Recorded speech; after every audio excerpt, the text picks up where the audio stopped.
வடக்க நார்த்தில் வெண்டைக்காய் பண்ணாலும் உருளைக்கிழங்கு போடுவாங்க, கோவக்காய் பண்ணாலும் உருளைக்கிழங்கு போடுவாங்க. இந்த மாதிரி கான்செப்ட் நல்லது கிடையாது. உருளைக்கிழங்கு டெய்லிங்கிறது நல்லது கிடையாது.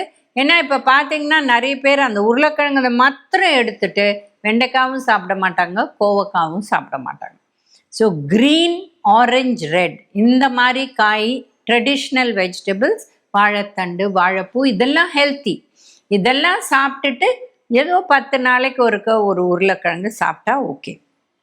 இப்போ அதே உங்கள் வீட்டில் ரொம்ப பெருமனாக இருக்கிறவங்க இருக்காங்க, இல்லை இந்த மாதிரி டயபெட்டிஸ் இருக்கிறவங்க இருக்காங்க, அதாவது சர்க்கரை வியாதி அப்படின்னா அவங்க என்ன செய்யணும்னா ரைஸை குறைச்சிட்டு அது ஒரு 1/4 கப் உருளைக்கிழங்கு எடுத்துட்டு ரைஸுக்கு பதில் அதுக்கப்புறம் நிறைய மற்ற காயை வச்சு சாப்பிடணும். இந்த மாதிரி சாப்பிட்டா ப்ராப்ளம் இல்லை.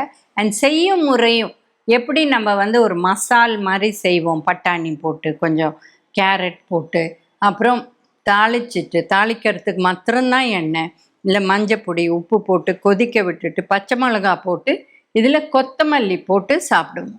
இது கடைசியில் கொஞ்சம் ஆறின அப்புறம் எலுமிச்சம்பழம் கூட புழிஞ்சு சாப்பிடுவோம். இது ஹெல்த்தியர் ஃபார்ம். பட் இது கூட டெய்லி சாப்பிட முடியாது. அதனால இது கவனிச்சு இருங்க. உருளைக்கிழங்கு பிடிக்குங்கிறதுனால டெய்லி சாப்பிடக்கூடாது.